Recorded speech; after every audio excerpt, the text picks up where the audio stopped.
നമസ്തേ. Tarot four ഫ്യൂച്ചറിലേക്ക് എല്ലാവർക്കും സ്വാഗതം. ഇന്ന് നമ്മൾ നോക്കുന്നത് റിലേഷൻഷിപ്പ് റീഡിംഗ് ആണ്.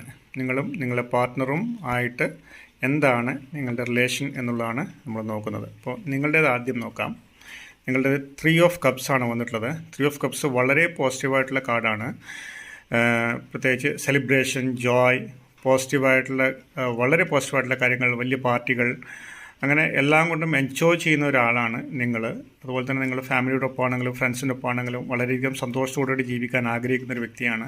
അങ്ങനെ തന്നെയാണ് നിങ്ങളുടെ പ്ലാനും അതിനനുസരിച്ചാണ് നിങ്ങളുടെ പ്രവൃത്തികളും എന്നുള്ളതാണ് ഇവിടെ ഇത് അർത്ഥമാക്കിയിട്ടുള്ളത്.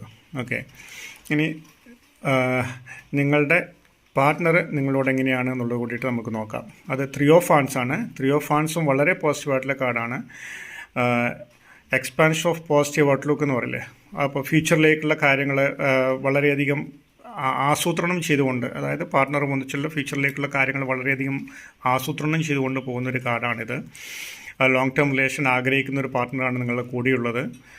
ഓക്കെ, അതുപോലെ പുതിയൊരു പാർട്ട്ണറെ തേടുന്ന ഒരാളാണെങ്കിൽ അപ്പോൾ അവർക്കും ഇതുപോലെ പാർട്ട്ണറെ തേടുന്ന മീൻസ് ഒന്നിച്ചുള്ള ആൾ തന്നെ സ്നേഹിക്കുന്ന ഒരാളാണ്. അപ്പോൾ അവർ നിങ്ങളുടെ അടുത്ത് എങ്ങനെയാണ് കാണുന്നുള്ളത് അതേപോലെ തന്നെ ലോങ് ടേമിലേക്ക് കൊണ്ടുപോകണം എന്നുള്ള ആഗ്രഹമുള്ള ആളാണ്. വിവാഹം കഴിയാത്ത ഒരു ഡേറ്റിങ്ങിലൊക്കെ നിൽക്കുന്ന ആളാണെങ്കിലും അവർ വളരെയധികം ആത്മാർത്ഥത്തോടു കൂടിയിട്ട് ഈ കണക്ഷൻ, അതായത് റിലേഷൻ പോകണമെന്ന് ആഗ്രഹിക്കുന്ന ഒരാളാണ് നിങ്ങളുടെ കൂടെയുള്ളത് എന്നാണ് ഇതിൽ കൂട്ടിയിട്ട് കാണിച്ചു തരുന്നത്. അപ്പോൾ റിലേഷൻഷിപ്പിൻ്റെ കാര്യത്തിൽ 2 കാർഡും വളരെ പോസിറ്റീവായിട്ടാണ് വന്നിട്ടുള്ളത്. ഇത് കാണുന്ന എല്ലാവർക്കും അങ്ങനെ തന്നെ സംഭവിക്കട്ടെ എന്ന് ആത്മാർത്ഥമായിട്ട് ആഗ്രഹിക്കുന്നു, പ്രാർത്ഥിക്കുന്നു.